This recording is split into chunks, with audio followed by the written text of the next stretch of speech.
राजनीति रे कौनसी प्रार्थी विरुद्ध रे कहिबा एक साधारण कथा। एबे जेपरी केंद्रमंत्री तथा बीजेपी रु संबलपुर लोकसभा आसन पाई प्रतिद्वंदिता करुथुबा धर्मेंद्र प्रधान को पाई तांको प्रतिपक्ष कहउचंती जे धर्मेंद्र ओडिशा पाई एमिति कोन करिसंती। आम मतरे लोकमानकर यह अधिकार अछि जे जहांकु से भोट देबे से केते दूर समर्थ दक्ष कर्मठ नीतिनिष्ठ एवं अंचलर एवं लोकमानकर हित एवं उन्नति पाई ताकर अवदान सबु कोन रहिछि, कोन से करिसंती जे लोके भोट देबे।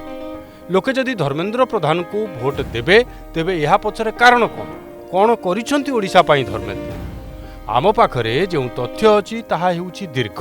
ये तथ्य सरकारी तथ्य एवं जहाँ से करिसंती एवं जेउ कार्य एबे जारी रहिछि से संपर्क रे लोक माने जानिबा दरकार। ओडिशार सबु क्षेत्र जेपरिक तैल गैस शिक्षा कौशल विकास इस्पात स्वास्थ्य रोजगार पानीय जल परिवहन सड़क रेलवे आदि सबु क्षेत्रर विकास जहाँ भी ओडिशा रे एई 10 वर्ष मध्य होईछि सेतिरे धर्मेंद्र प्रधान को परोक्ष एवं प्रत्यक्ष अवदान रहिछि। एबे केवल पेट्रोलियम गैस संबंधी कार्य उपर आमे आलोकपात करिवा जदिओ यह दीर्घ आलोचनार आवश्यकता रखुछि, किंतु आमे संक्षेप रे तथ्य सहित कहिदबा जहाद्वारा लोके तांकर कार्य विषय जानिबे एवं मने रखिबे। धर्मेंद्र प्रधान को प्रचेष्टार गत 10 वर्ष रे तैल और गैस क्षेत्र में ओडिशा अनुरूप प्रगति लाभ करिछि। ओडिशा रे तैल और गैस क्षेत्र में 2 लाख कोटी टंकारु ऊर्ध्वर निवेश सृष्टि होईछि, जहाद्वारा ओडिशार शिल्प विकास सह हजार हजार युवकों पाई नियुक्ति सृष्टि होईछि।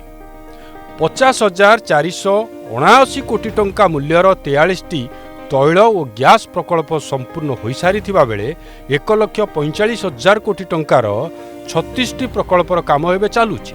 तांको प्रचेष्टार पारादीप रिफाइनारी सह पारादीप और धामरा आज पूर्व भारतर तैल और गैस हब रूप में परिणत होईछि। ओडिशा सह पूर्व भारतर अन्य राज्य तथा पश्चिमबंग झारखंड बिहार पूर्व उत्तर प्रदेश और छत्तीसगढ़ आज जातीय गैस ग्रिड रे संयुक्त होईछि। एही राज्य रे थिबा कल कारखाना सह गाड़ी व्यवसाय और घर को स्वच्छ और सुलभ इंधन मध्य मिल पारुछि।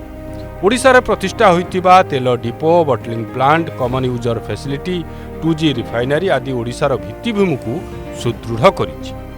पारादीप रिफाइनारी रे उत्पादित विभिन्न उत्पाद ओडिशा रे प्लास्टिक पॉलीमर एवं टेक्सटाइल उद्योग पाई कंचामाल जोगाई देबा जोगु एही सब क्षेत्र रे नुआ संभावना सृष्टि होइछि। तांको प्रचेष्टा जोगु ही आज ओडिशा रे 55 लाख रु ऊर्ध्व महिला मागणा एलपीजी गैस संजोग पाइछंती एवं 300 टंका रिहाती रे गैस सिलिंडर पाई निजकु और निज घर को धुआमुक्त करि पारिछंती। तैल और गैस क्षेत्रर सामाजिक उत्तरदायित्व उपक्रम जाकु CSR बोली कुहा जाउची ता जोगु ओडिशा रे 250 कोटी टंकारु अधिक व्यय विभिन्न स्कूल सामाजिक अनुष्ठान स्वास्थ्य सेवा एवं आनुषंगिक विकास संभव होईछि। हाइड्रोकार्बन क्षेत्र एवं आंचलिक शिल्प आदि रे दक्षता विकास पाई तांको प्रचेष्टा रे ओडिशा रे एक विश्वस्तरीय दक्षता विकास केंद्र प्रतिष्ठा होईछि।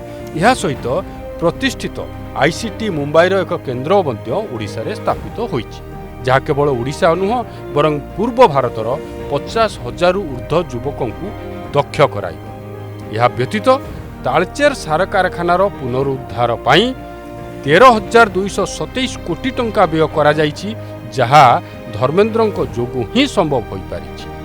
स्वास्थ्य क्षेत्र पाई तांकर अवदान कोन अछि ताहा अन्य एक भिडियो रे आमे आलोचना करिबा।